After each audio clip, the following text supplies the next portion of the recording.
Welcome to Rope Drop Disney, the only Disney-focused channel on YouTube. Thought it might be cool to look at some of the lesser-known things in Animal Kingdom that maybe you have skipped in the past or didn't even see. So let's get right into it. Let's start off with a food one because, well, why wouldn't we? The Flame Tree BBQ eating area / Flame Tree BBQ Gardens. This place goes back way further than it initially appears, so if you haven't explored the whole thing yet, keep walking. According to Joe Rohde on Instagram, he says that it was originally supposed to be an amphitheater before they decided on doing a show under the tree. It's tough to be a bug.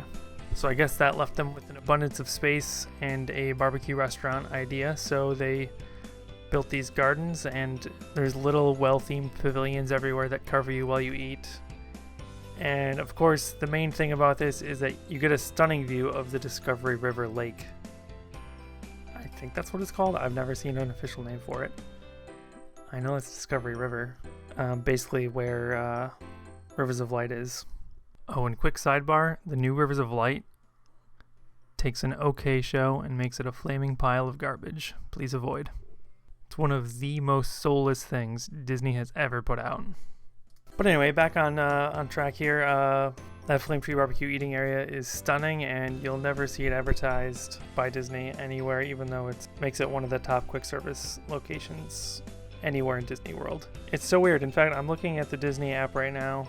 The eating area isn't even labeled as anything on the map. It's just looks like cast member buildings, to be honest, just behind Flame Tree BBQ. So I don't know why Disney isn't promoting this anymore, but it's a gem. I try and get there every time I go on a trip. And not to say that nobody knows about the gardens, but for how little it's advertised and how not crowded it usually is for how cool it is, I think it's safe to say that most people don't know about it. Next is a show that takes place right in front of the Tree of Life, and it includes no Disney characters. Gasp. It is Winged Encounters, The Kingdom Takes Flight. This show is actually unbelievable. I was totally blown away when I saw this for the first time, and I went back multiple times throughout that day to see it. It runs about every hour during the middle of the day. There's about 5-ish shows a day, but it changes. So you'll want to ask a cast member.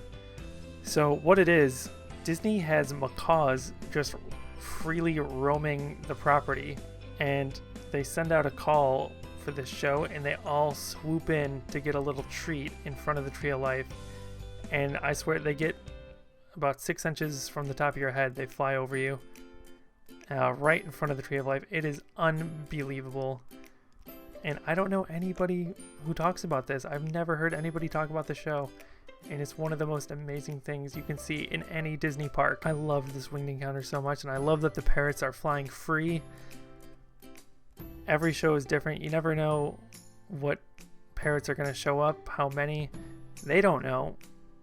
The parrots only come if they want a little treat. So it's amazing. I can't speak more highly of this show. Please go see it. Support this show, and use a slow-mo camera. Not to be confused with the bird show that they did shoehorn Disney characters into. The next one I have for you is not on any Animal Kingdom map that I can find. It's another sort of a viewing area. It is a photo pass spot with a special walkway that goes right to it. It is between Africa and Asia. I'm going to put the footage in right here, and it's a cool little spot. There will sometimes be a photo pass photographer there, but otherwise you can usually just hang out there and enjoy an amazing view of the Tree of Life. There's usually very few people down there, if any at all, and for my money, it's one of the best views you can get at Animal Kingdom. It's on that walking path along the water between Africa and Asia, so just hug the water as close as you can, and you'll eventually see a pathway that breaks off, and that'll bring you to this spot. Okay, so those are the main 3 I wanted to talk about in this video, but I also have some special mentions. Any of the animal trails, those are sort of road less traveled. Those are a lot of fun, and especially the one on Discovery Island that not many people know about that goes right next to the Tree of Life. That gives you some amazing views. I recommend getting in there at night if you want to see the tree all lit up super close. And of course, I would be absolutely remiss if I did not mention Divine. Divine was a spellbinding performer who would just hang out in the Oasis with her full leafy costume and on stilts, but you couldn't see the stilts. They were pretty obscured by the leafiness of the costume, and she would just blend in with trees, and she was amazing to watch. But unfortunately, she has not been spotted in a long time, and it is heavily rumored that she has been cut or retired. So unfortunately, I don't think I can count her officially, but Divine, we love you, we miss you, and we hope you're back soon. So those are some things you might not know about in the Animal Kingdom. If you did know about them, maybe you enjoyed my B-roll. But in any case, I thank you for watching and making it to the end of the video. Here's hoping Disney World's open real soon.